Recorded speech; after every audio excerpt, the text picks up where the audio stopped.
सो hey guys, आप सभी का स्वागत है ऑल अबाउट रनिंग के इस यूट्यूब चैनल पर। तो गाइस फाइनली मो फराह ने लगभग 1 साल बाद अपना कमबैक किया है और हाल ही में हुए वो 2 मई को वाइटेलिटी 10 के रोड रेस में पार्टिसिपेट किए थे। तो मो फराह ने 1 साल बाद लगभग 1 साल बाद उन्होंने अपना ये कोई पहला रेस खेला है।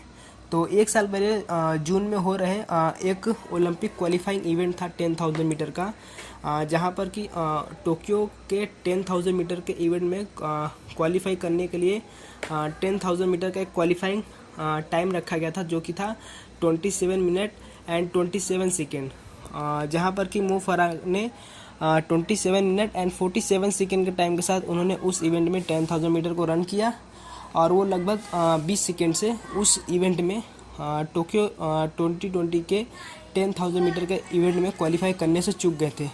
और उस समय उन्हें फुट फ्रैक्चर भी हुआ था, जिसके कारण वो वहाँ पर अपना बेस्ट परफॉर्मेंस नहीं दे पाए थे और वो अपने तीसरे ओलंपिक में क्वालिफाई करने से चूक गए थे।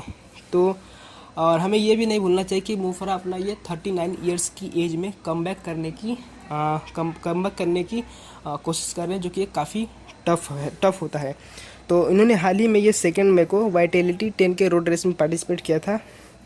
तो वाइटेलिटी 10 के जो ये रोड रेस है, ये मो फराह का कह सकते हैं फेवरेट इवेंट है। इन्होंने इस इवेंट को 7 टाइम जीता है और इन्होंने साल 2009, 10, 11, 12 और 13 और उसके बाद फिर 18 और 19 इन्होंने इस इवेंट को 7 टाइम्स इस इवेंट के चैंपियन रहे हैं। और इन्होंने इसी इवेंट में इन्होंने यूके का 10 के नेशनल रिकॉर्ड भी सेट किया है, जो कि इन्होंने साल 2010 के वाइटेलिटी 10 के रोड रेस में सेट किया था, जहां पर इन्होंने 10 किलोमीटर को 27 मिनट 44 सेकेंड के टाइम के साथ रन कर वहां का एक नेशनल रिकॉर्ड सेट किया था।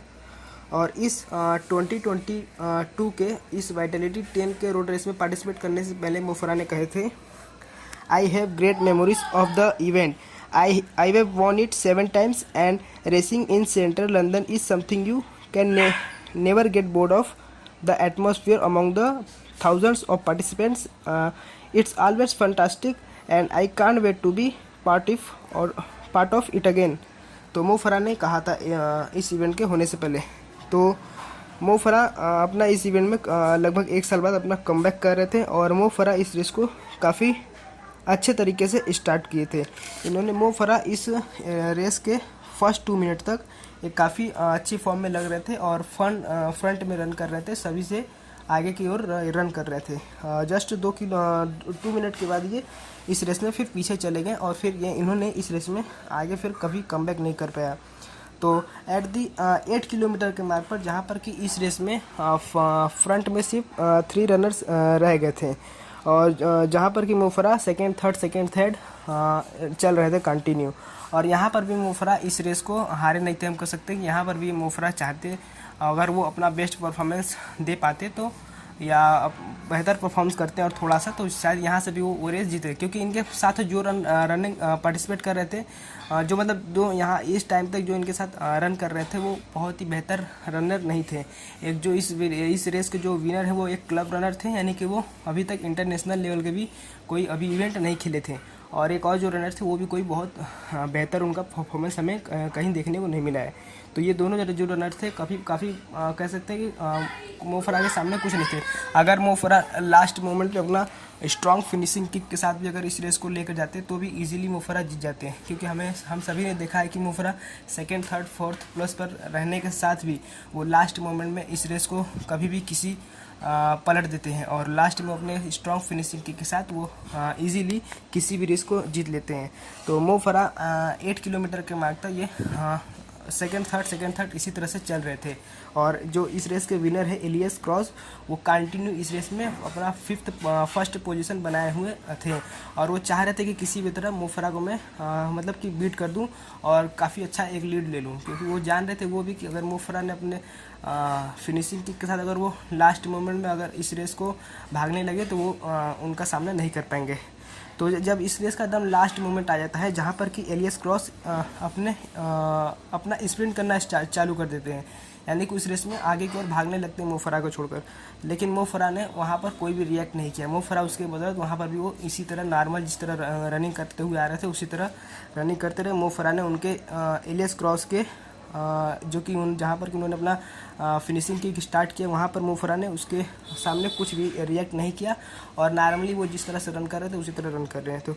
तो फिर एलियस क्रॉस ने इस रेस को 28 मिनट एंड 40 सेकेंड के टाइम के साथ जीत लिया और वही 4 सेकेंड से मो फराह को बीट कर दिया, जहाँ पर कि मो फराह ने इस रेस को 28 मिनट एंड 44 सेकेंड के टाइम के साथ मो फराह ने इस रेस को सेकंड प्लेस पर फिनिश किया। तो मो फराह ने कहा था कि वो 20 साल बाद किसी एक क्लब रनर से ये रेस हारे हैं। तो मो फराह ने रेस के बाद कहा, it must have been 20 years at least since I was beaten by a club runner, but fair credit to him, he was very determined. Some athlete kind of look at you, but he didn't fear anyone. I think that's a good attitude to have. The reality is this is where I am. I look at the race and I couldn't change gear. I just didn't have that. तो मो फराह ने इस race के बाद कहा था।